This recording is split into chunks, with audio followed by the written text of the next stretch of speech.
श्री द्वारकेश्वर जयती चैनल में आप सभी का स्वागत है। आप सभी को कार्तिक मास की बहुत बहुत बधाई। कार्तिक का पवित्र महीना पापों को नाश करने और महापुण्य देने वाला है। प्रतिदिन हम रोज कार्तिक मास महात्म्य अध्याय का श्रवण करेंगे। आज कार्तिक मास की कथा का प्रथम दिवस है।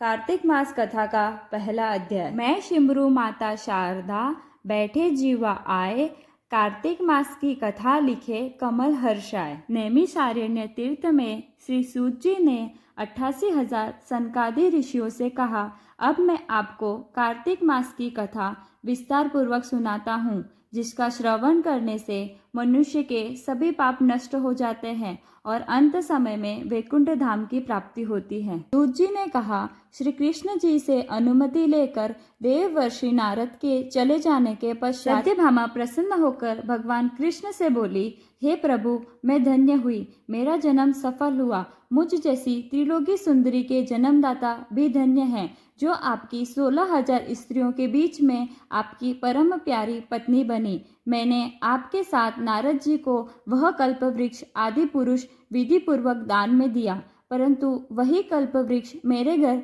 लहराया करता है। यह बात मृत्युलोक में किसी स्त्री को ज्ञात नहीं है।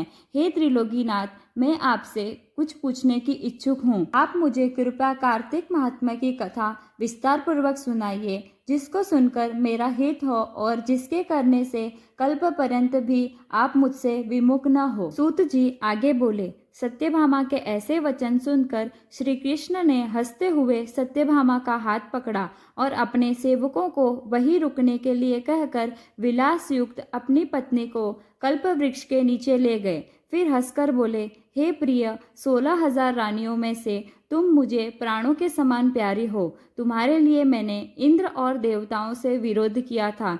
हे कांते, जो बात तुमने मुझसे पूछी है उसे सुनो। एक दिन मैंने तुम्हारी इच्छा पूर्ति के लिए गरुड़ पर सवार होकर इंद्रलोक जाकर कल्प वृक्ष मांगा। इंद्र द्वारा मना किए जाने पर इंद्र एवं गरुड़ में घोर संग्राम हुआ और गोलोक में भी गरुड़ जी गौओं से युद्ध किया। गरुड़ की चोंच से उनके कान एवं पूंछ कटकर गिरने लगे, जिससे 3 वस्तुएं उत्पन्न हुई।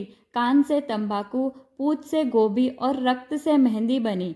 इन तीनों का प्रयोग करने वाले को मोक्ष नहीं मिलता। तब गौओं ने भी क्रोधित होकर गरुड़ पर वार किया, जिससे उनके 3 पंख टूटकर गिर गए। इनके पहले पंख से नीलकंठ, दूसरे से मोर और तीसरे से चकवा चकवी उत्पन्न हुए।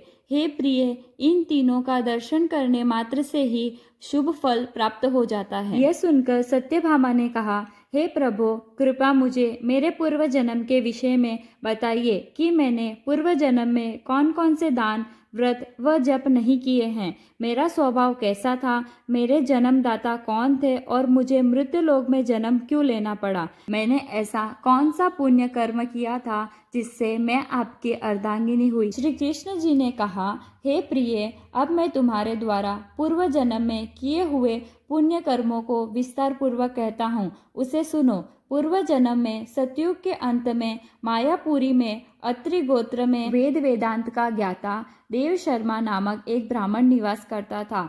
वह प्रतिदिन अतिथियों की सेवा, हवन और सूर्य भगवान की पूजा किया करता था। वह सूर्य के समान तेजस्वी था। वृद्धावस्था में उसे गुणवती नामक कन्या की प्राप्ति हुई। उस पुत्रहीन ब्राह्मण ने अपनी कन्या का विवाह अपने ही चंद्र नामक शिष्य के साथ कर दिया। वह चंद्र को अपने पुत्र के समान मानता था और चंद्र भी उसे अपने पिता की भांति सम्मान देता था। एक दिन वे दोनों कुश व समिधा लेने के लिए जंगल में गए। जब वे हिमालय की तलहटी में भ्रमण कर रहे थे, तब उन्हें एक राक्षस आता हुआ दिखाई दिया। उस राक्षस को देखकर भय के कारण उनके अंग शिथिल हो गए और वे वहां से भागने में भी असमर्थ हो गए। तब उस काल के समान राक्षस ने उन दोनों को मार डाला। चूंकि वे धर्मात्मा थे, इसीलिए मेरे पार्षद उन्हें मेरे वैकुंठ धाम में मेरे पास ले आए। उन दोनों द्वारा आजीवन सूर्य भगवान की पूजा किए जाने के कारण मैं दोनों पर अति प्रसन्न हुआ। गणेश जी, शिव जी, सूर्य व देवी, इन सब की पूजा करने वाले मनुष्य को स्वर्ग की प्राप्ति होती है। मैं एक होता हुआ भी काल और कर्मों के भेद से 5 प्रकार का होता हूँ, जैसे 1 देवदंत, पिता, भ्राता आदि नामों से पुकारा जाता है। जब वह दोनों विमान पर आरूढ़ होकर सूर्य के समान तेजस्वी, रूपवान, चंदन की माला धारण किए हुए मेरे भवन में आए तो वे दिव्य भोगों को भोगने लगे। तो इसी के साथ प्रथम अध्याय समाप्त हुआ। ओम नमो भगवते वासुदेवाय। जय श्री कृष्ण।